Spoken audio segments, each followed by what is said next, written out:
Hello दोस्तों, यदि आप भी क्लास 12th का 1 जुलाई को केमिस्ट्री का त्रैमासिक परीक्षा देने वाले हैं तो अभी की इस क्लास में क्लास 12th के लिए केमिस्ट्री के हम लोग सब्जेक्टिव क्वेश्चन आंसर देखेंगे 1 जुलाई त्रैमासिक परीक्षा के लिए। तो आप लोग इस क्लास में अंत तक बने रहिएगा। 1 जुलाई को आप लोग का फिजिक्स और केमिस्ट्री का त्रैमासिक परीक्षा होने वाला है। तो केमिस्ट्री का ऑब्जेक्टिव क्वेश्चन हम बता दिए हैं। अभी के इस क्लास में हम लोग केमिस्ट्री का सब्जेक्टिव क्वेश्चन आंसर देखेंगे, यानी शॉर्ट आंसर टाइप क्वेश्चन और long answer type question. Last में हम आपको बताएंगे कि इसका पीडीएफ कहाँ से डाउनलोड कर सकते हैं। तो ये केमिस्ट्री का क्वेश्चन पेपर है क्लास 12th क्वार्टरली एग्जामिनेशन जुलाई 2026, त्रैमासिक परीक्षा जुलाई 2026। बिल्कुल इसी प्रकार से केमिस्ट्री का क्वेश्चन पेपर आपके त्रैमासिक परीक्षा यानी क्वार्टरली एग्जाम में पूछा जाएगा। केमिस्ट्री के हम लोग सब्जेक्टिव क्वेश्चन देखेंगे। केमिस्ट्री का विषय कोड 118 रहेगा और समय 3 घंटा का मिलेगा। पूर्णांक 80 रहेगा। 80 नंबर का त्रैमासिक परीक्षा यानी क्वार्टरली एग्जाम होने वाला है। तो सबसे पहले पेपर में खंड अ मिलेगा। खंड अ में ऑब्जेक्टिव क्वेश्चन पूछा जाएगा। उसके बाद खंड ब मिलेगा, सेक्शन बी। तो सेक्शन बी यहाँ पर है। सेक्शन बी में सबसे पहले लघु उत्तरीय प्रश्न यानी शॉर्ट आंसर टाइप क्वेश्चन पूछा गया है। प्रश्न संख्या 1 से लेकर 20 तक लघु उत्तरीय प्रश्न है। इनमें से किन्हीं 10 प्रश्नों के उत्तर देना है। प्रत्येक के लिए 2 अंक निर्धारित हैं, यानी 20 क्वेश्चन पूछा गया है शॉर्ट आंसर टाइप क्वेश्चन में। इनमें से किन्हीं 10 क्वेश्चन का उत्तर देना है तो 20 नंबर यहाँ से मिलेगा। तो पहला नंबर क्वेश्चन यहाँ पर पूछा गया है कि मोल अंश को परिभाषित करे। उसके बाद है कि सातलीय नियम क्या है। उसके बाद है आदर्श एंड अनादर्श विलयन में अंतर करे। उसके बाद है वोल्टीय सेल का चित्रण करे और समझाए। उसके बाद ये 5 नंबर क्वेश्चन है यहाँ पर कि निकाय दिया गया है, मानक इलेक्ट्रोड विभव आप किस प्रकार ज्ञात करेंगे। उसके बाद है निम्नलिखित अभिक्रिया का सम स्थिरांक की गणना कीजिए। उसके बाद यहाँ पर 7 नंबर क्वेश्चन है कि इलेक्ट्रॉनिक चालक किन बातों पर निर्भर करता है। अभिक्रिया की कोटि किसे कहते हैं। अभिक्रिया की आणविकता से आप क्या समझते हैं। प्रथम कोटि की अभिक्रिया के 2 उदाहरण दे।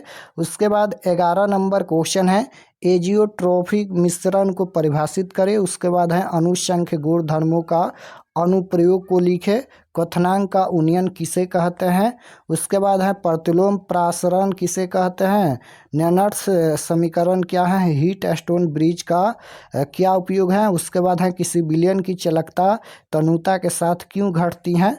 उसके बाद 18 नंबर क्वेश्चन है वेग नियम व्यंजक क्या है। संक्रियन ऊर्जा किसे कहते हैं।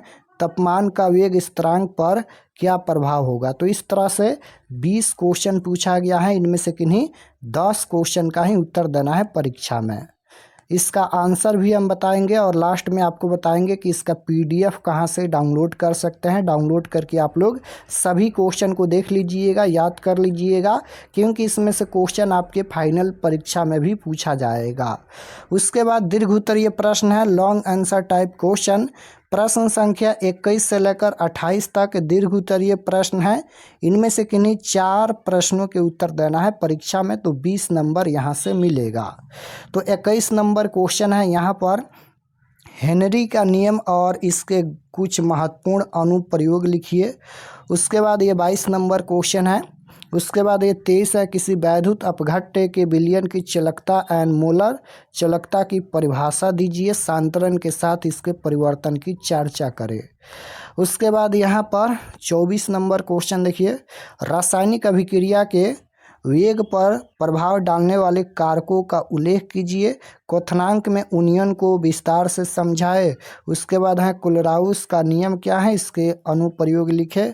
उसके बाद ये 27 नंबर क्वेश्चन है प्रथम कोटि की अभिक्रिया के लिए सिद्ध करना है। तो इतना ही क्वेश्चन पूछा गया है। चलिए इसका उत्तर हम बता देते हैं। और सबसे पहले तो अपने आप से सभी क्वेश्चन का उत्तर लिखने का प्रयास कीजिएगा। तो क्वेश्चन नंबर 1 यहाँ पर पूछा गया था मोल अंश को परिभाषित करें, तो इसका उत्तर यहाँ पर लिखा गया है कि मोल अंश क्या है। तो किसी बिलियन में किसी विशेष घटक विलय या विलाय के मोलों की संख्या और बिलियन में उपस्थित सभी घटकों की कुल मोलों की संख्या के अनुपात को उस घटक का मोल अंश कहते हैं। इसे x से दर्शाते हैं और यहाँ पर लिख देना है। इसका सूत्र यहाँ पर दिया गया है XA बराबर Na प्लस NB। तो इस तरह से इसका सूत्र भी लिख देना है। उसके बाद क्वेश्चन नंबर 2 ये पूछा गया था ले सातलीय नियम क्या है। तो इसका उत्तर है इस नियम के अनुसार यदि साम्य व्यवस्था में रह रहे किसी निकाय के कारक जैसे ताप, दाब या सांद्रण में कोई परिवर्तन किया जाए तो साम्य उस दिशा में विस्थापित हो जाता है जिस दिशा में किए गए परिवर्तन का प्रभाव नष्ट या कम हो सके। उदाहरण के लिए यहाँ पर दिया गया है यदि किसी ऊष्माक्षेपी अभिक्रिया में तापमान बढ़ाया जाए तो साम्य पार्श्व दिशा की ओर खिसक जाता है ताकि तापमान का प्रभाव कम हो सके। उसके बाद ये 3 नंबर क्वेश्चन है आदर्श एंड अनादर्श विलयन में अंतर लिखना है। तो यहाँ पर अंतर लिखा गया है, देख लीजिए यहाँ पर इस तरह से। उसके बाद 4 नंबर है वोल्टीय सेल का चित्रण करें और समझाएं। तो इसका परिभाषा है कि वोल्टीय या गैल्वेनिक सेल एक ऐसी युक्ति है जो रासायनिक ऊर्जा को विद्युत ऊर्जा में परिवर्तित करती है। तो यहाँ पर देखिए इसका चित्र भी बनाया गया है, तो आप लोग ये चित्र बना लीजिएगा। उसके बाद 7 नंबर है इलेक्ट्रॉनिक चालकत्व किन बातों पर निर्भर करता है। तो धात्विक या इलेक्ट्रॉनिक चालकत्व मुख्य रूप से निम्नलिखित कारकों पर निर्भर करता है। पहला है धातु की प्रकृति और संरचना। अलग अलग धातुओं की जालक संरचना और प्रति परमाणु संयोजी इलेक्ट्रॉनों की संख्या भिन्न होती है। उसके बाद तापमान है कि तापमान बढ़ाने पर परमाणुओं का कंपन बढ़ जाता है जिससे इलेक्ट्रॉनों के प्रवाह में बाधा आती है, अतः ताप बढ़ाने पर इलेक्ट्रॉनिक चालकत्व घटता है। उसके बाद 8 नंबर क्वेश्चन है अभिक्रिया की कोटि किसे कहते हैं। तो परिभाषा लिखा गया है कि किसी रासायनिक अभिक्रिया के वेग नियम समीकरण में उपस्थित सांद्रता पदों के घातों के योगफल को उस अभिक्रिया की कोटि कहते हैं। समीकरण दिया गया है इस प्रकार से। 9 नंबर क्वेश्चन है अभिक्रिया की आणविकता से आप क्या समझते हैं। तो परिभाषा लिखा गया है कि किसी प्राथमिक रासायनिक अभिक्रिया को संपन्न करने के लिए एक साथ टकराने वाले अभिकारक परमाणुओं, आयनों या अणुओं की कुल संख्या को अभिक्रिया की आणविकता कहते हैं। विशेषता लिखा गया है यहाँ पर यह एक सैद्धांतिक मान है जो हमेशा एक पूर्ण धनात्मक संख्या 1, 2 या 3 होती है। यह कभी भी शून्य, ऋणात्मक या भिन्न नहीं हो सकती हैं। उसके बाद 10 नंबर है प्रथम कोटि की अभिक्रिया के 2 उदाहरण दीजिए। तो यहाँ पर उदाहरण लिखा गया है, देख लीजिए ये प्रथम कोटि की अभिक्रिया है यहाँ पर। उसके बाद है एजियोट्रॉफिक मिश्रण को परिभाषित करें। तो यहाँ पर इसका उत्तर है 2 या 2 से अधिक द्रवों का ऐसा मिश्रण जो एक निश्चित तापमान पर बिना अपने रासायनिक संगठन को बदले उबलता है, जिसके द्रव या वाष्प दोनों प्रावस्थाओं में घटकों का अनुपात समान रहता है। एजियोट्रॉपिक मिश्रण या फिर स्त्रीक्वाइथी मिश्रण कहलाता है।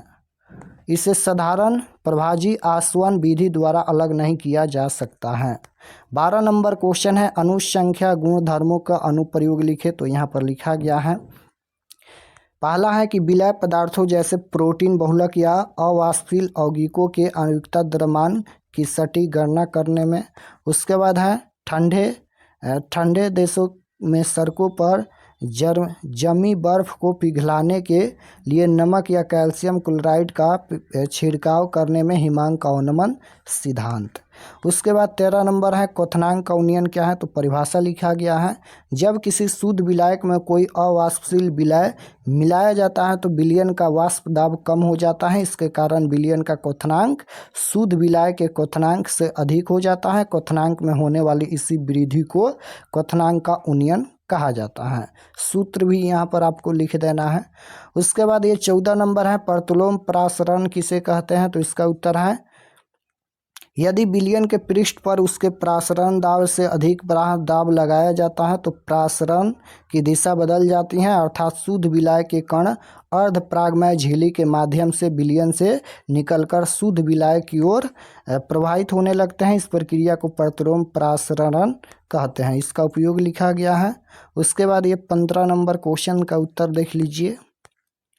उसके बाद 16 नंबर है व्हीट स्टोन ब्रिज का क्या उपयोग है, तो इसका उत्तर लिखा गया है रसायन विज्ञान की प्रयोगशाला में व्हीट स्टोन ब्रिज का मुख्य उपयोग किसी वैद्युत अपघट्ट के विलयन का अज्ञात प्रतिरोध और उसकी चालकता को अत्यधिक सटीकता से मापने के लिए किया जाता है। इसके उपयोग से ध्रुवन जैसी त्रुटियों से बचा जा सकता है। उसके बाद ये 17 नंबर क्वेश्चन है किसी विलयन की चालकता तनुता के साथ क्यों घटती है, तो इसका उत्तर है किसी विलयन की चालकता उसके प्रति इकाई आयतन में उपस्थित कुल आयनों की संख्या पर निर्भर करती है। जब विलयन में और विलायक मिलाकर उसे तनु किया जाता है तो विलयन का कुल आयतन तो बढ़ जाता है, लेकिन प्रति इकाई आयतन में धारा ले जाने वाले आयनों की संख्या घट जाती है। यही कारण है कि तनुता बढ़ाने पर चालकता हमेशा घटती है। उसके बाद 18 नंबर क्वेश्चन है वेग नियम व्यंजक क्या है, तो इसका उत्तर लिखा गया है, देख लीजिए। 10 क्वेश्चन का ही उत्तर देना है। उसके बाद संक्रियन ऊर्जा किसे कहते हैं, तो इसका उत्तर यहाँ पर है। उसके बाद ये 20 नंबर है तापमान का वेग स्थिरांक पर क्या प्रभाव पड़ता है, तो इसका उत्तर है। उसके बाद ये दीर्घ उत्तरीय प्रश्न का उत्तर है 21 नंबर हेनरी का नियम और इसके कुछ महत्वपूर्ण अनुप्रयोग लिखे। तो हेनरी का नियम यहाँ पर है कि इस नियम के अनुसार स्थिर ताप पर किसी विलायक के निश्चित आयतन में घुली हुई गैस का द्रव्यमान m उस गैस के समव्यवस्था दाब P के समानुपाती होता है। आधुनिक रूप किसी विलयन में गैस का मोल अंश x विलयन के ऊपर उपस्थित गैस के आंशिक दाब P के समानुपाती होता है। ये फार्मूला आपको लिखना है। महत्वपूर्ण अनुप्रयोग के बारे में लिखना है। सोडा वाटर अन्य शीतल पेयों में CO2 कार्बन डाइऑक्साइड गैस की विलेयता बढ़ाने के लिए बोतलों को अत्यधिक ऊंचे दाब पर बंद किया जाता है।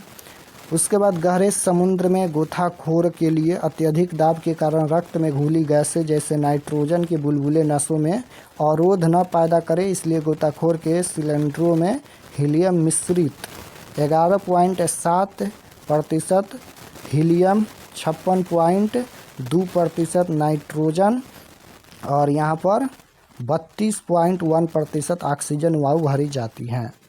उसके बाद है अधिक ऊंचाई वाले स्थानों पर पहाड़ों पर वायु का आंशिक दाब कम होने से रक्त ऑक्सीजन की सांद्रता कम हो जाती है, जिससे आरोहक कमज़ोर हो जाते हैं और स्पष्ट सोच नहीं पाते हैं। इस लक्षण को एनाक्सिया कहते हैं। तो इस तरह से लिख देना है। उसके बाद ये 23 नंबर क्वेश्चन का उत्तर है। पूछा गया था किसी विद्युत अपघट्ट के विलयन की चालकता एंड मोलर चालकता की परिभाषा दीजिए, सांद्रण के समय इसके परिवर्तन की विवेचना कीजिए। तो इस तरह से आपको उत्तर लिख देना है। चलिए हम आपको बता देते हैं कि आप लोग इसका PDF कहाँ से डाउनलोड कर सकते हैं। PDF डाउनलोड करके आप लोग ये सभी क्वेश्चन को देखकर याद कर लीजिएगा। तो चलिए हम आपको बताते हैं PDF आप लोग कहाँ से डाउनलोड कर सकते हैं। तो ये सभी क्वेश्चन का उत्तर है, यहाँ पर देख लीजिए। तो objective subjective question answer PDF download करने के लिए गूगल पर चले आना है और आपको सर्च करना है RK expert study. RK expert study आपको गूगल पर सर्च करना है। तो जैसे ही गूगल पर सर्च करेंगे RK एक्सपर्ट स्टडी, तो आपके सामने इस प्रकार से फर्स्ट पेज आएगा। इस पर आपको क्लिक करना है। यहाँ पर देखिएगा RK एक्सपर्ट स्टडी है, इस पर आपको क्लिक करना है। क्लिक करने के बाद ये ओपन हो जाएगा। ओपन होने के बाद आपको नीचे आना है क्लास 12th के सेक्शन में। तो यहाँ पर देखिएगा ये क्लास 12th का सेक्शन है और इसमें सभी सब्जेक्ट का क्वेश्चन पेपर आपको मिल जाएगा। यहाँ पर एग्जाम रूटीन दिया गया है। तो जैसे आपको फिजिक्स का देखना है तो 1 जुलाई class 12th physics question paper quarterly exam 2026। Chemistry का देखना है तो 1 जुलाई class 12th chemistry question paper quarterly exam 2026। यहाँ पर फिजिक्स और केमिस्ट्री दोनों का दिया गया है। यहाँ से आकर आप लोग PDF डाउनलोड कर सकते हैं। तो जैसे फिजिक्स का देखना है तो इस पर क्लिक कीजिए, केमिस्ट्री का देखना है तो इस पर क्लिक कीजिए। क्लिक करने के बाद ये ओपन हो जाएगा और यहाँ पर देखिएगा सब्जेक्ट ये फिजिक्स का पेज खुला है। एग्जाम डेट 1 जुलाई को होने वाला है और इस पर क्लिक करके आप लोग व्हाट्सएप चैनल को ज़रूर ज्वाइन कर लीजिएगा, क्योंकि क्लास का लिंक मिलेगा और ये सभी परीक्षा से संबंधित जानकारी लिखा गया है। आप लोग इसे पढ़ लीजिएगा।